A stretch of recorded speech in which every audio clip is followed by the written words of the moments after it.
Genèse 17. Quand Abraham eut 99 ans, l'Éternel lui apparut et lui dit, « Je suis le Dieu Tout-Puissant. Mène ta vie sous mon regard et comporte-toi de manière intègre, afin que j'établisse mon alliance avec toi et que je multiplie ta descendance à l'extrême. » Abraham se prosterna, la face contre terre, et Dieu ajouta, « Pour moi, voici quelle est mon alliance avec toi. Tu deviendras le père d'une multitude de peuples.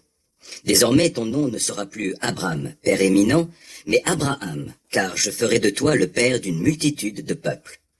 Je multiplierai à l'extrême le nombre de tes descendants, et je te donnerai d'être à l'origine de divers peuples.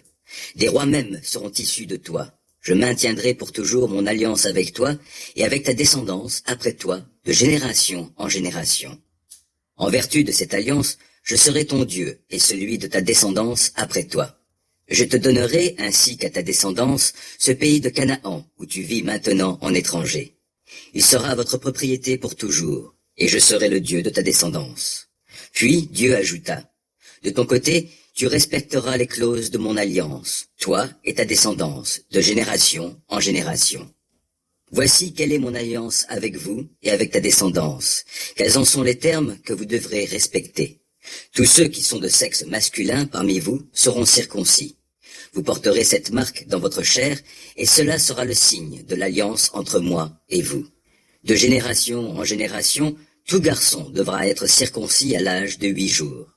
Cela s'applique aussi à tout garçon né dans ta maison, et aux étrangers qui auront été achetés comme esclaves, et qui ne sont pas de ta descendance. Tous, sans exception, seront circoncis, qu'ils soient nés dans ta maison ou acquis à prix d'argent. Ainsi, le signe de mon alliance sera gravé dans votre chair. C'est là une alliance à perpétuité.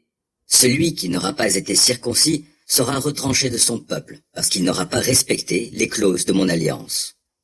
Dieu dit encore à Abraham, « Pour ce qui concerne ta femme Saraï, tu ne l'appelleras plus Saraï, ma princesse, désormais son nom est Sarah, princesse. Je la bénirai et je t'accorderai par elle un fils. Je la bénirai et elle deviendra l'ancêtre de plusieurs peuples.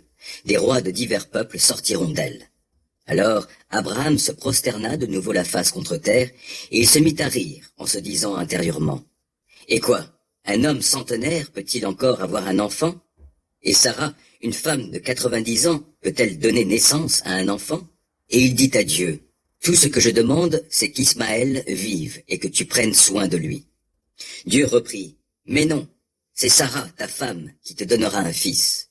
Tu l'appelleras Isaac. » Il rit. « Et j'établirai mon alliance avec lui pour toujours, et avec sa descendance après lui.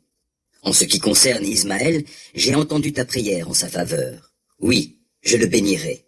Je lui donnerai de nombreux descendants. Je le multiplierai à l'extrême. 12 princes seront issus de lui, et je ferai de lui l'ancêtre d'un grand peuple. Mais mon alliance, c'est avec Isaac que je l'établirai, le fils que Sarah te donnera l'année prochaine à cette époque. » Après avoir achevé de parler avec Abraham, Dieu s'éleva au-dessus de lui.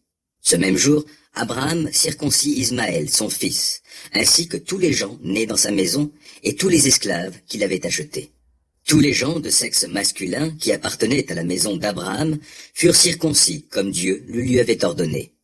Abraham avait 99 ans quand il fut circoncis, et Ismaël, son fils, en avait 13. Abraham et son fils Ismaël furent circoncis le même jour, en même temps que tous les hommes de sa maison nés chez lui, et les étrangers acquis à prix d'argent.